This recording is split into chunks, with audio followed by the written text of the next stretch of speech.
bismillaahi raxmaani raxiim kulanti wacan oo wanaagsan daawadayaal idil ahaantiinba kusoo dhawaada waa barnaamijkii isboortiska ee alaaba aad kala socon jirteen gadiid media production.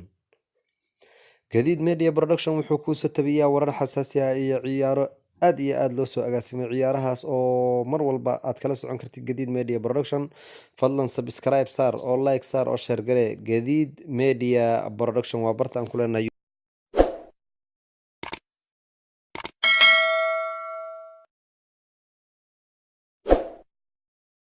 kooxihii sida tan ayay isugu aadeen. kooxda Newcastle United iyo Man City ayaa 2-2 galay, halka Crystal Palace 2-0 ay ku dhufatay Burnley.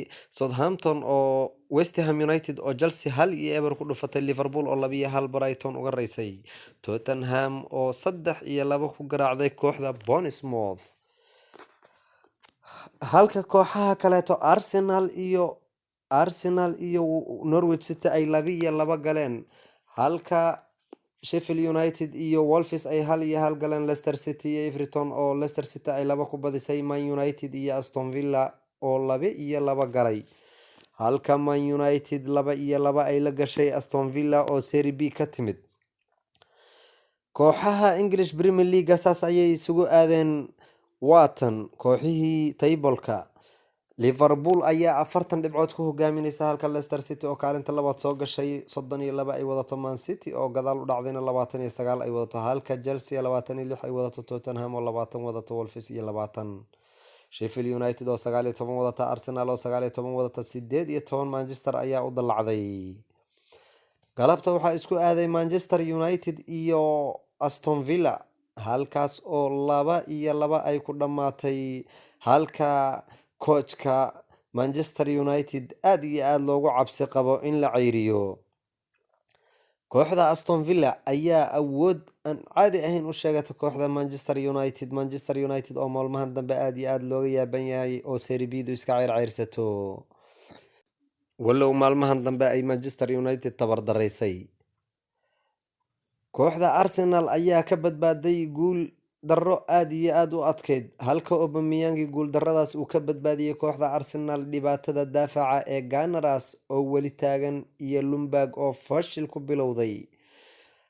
Ljungberg oo coach ku xigeen ahaa ayaa kooxda la yiri si layli markii laga ceyriyay coachkii hore, ayaa aad iyo aad kooxdu galabta fashil ka badbaaday.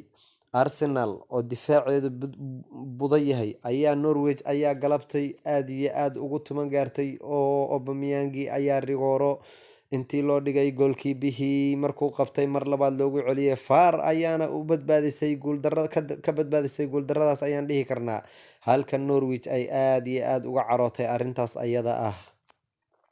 Aubameyang oo la dhihi karo libaaxa kaliya oo hogaamiye waaye. kooxda Leicester City ayaa iyaduna daqiiqadihii u dambeysay Everton 2-1 uga badisay, halkaas oo ay kusoo gashay kaalinta labaad oo ay Man City kaga soo kormartay iyadoo markaas leh 32 dhibcood. kooxda Manchester United ayaa loo badinayaa inay ceyrin doonto coachkan oo raaci doona Unai Emery iyo meeshuu maray.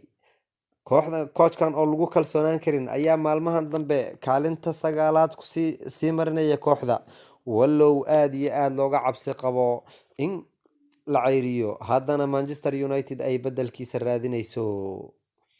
sidoo kale kooxda Arsenal ayaa coachkii ceyrisay Unai Emery, waxayna ku bedeshay hadda kooxda laylinaya Dennis Ljungberg oo ah Frank Ljungberg oo ah ciyaaryahan 2006 ka fariistay ciyaaraha, ayaa hadda laylinaya kooxda Arsenal, walow galabta uu fashil kusoo gabagaboobi rabay oo Aubameyang uu badbaadiyay. halkanna waxaa kaloo idinkaga tabinaynaa tabiskoorayaasha sida loo kala horeeyo. James Vardy ayaa 13 gool ku hogaaminaya, halka Aubameyang 10 gool uu leeyahay. Tommy Abraham oo Chelsea u jooga ayaa isagana sidoo kale 10 leh. Sergio Aguero ayaa 9 leh. Raheem Sterling oo 8 leh iyo Sadio Mane oo isaguna 8 leh.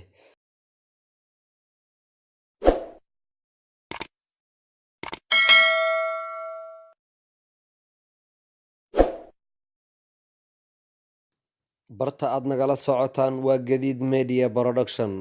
fadlan subscribe dheh oo like dheh oo share garee. Gadiid Media Production waa barta aanu ku leenahay YouTube-ka. La soco oo daawo channelka Gadiid Media Production.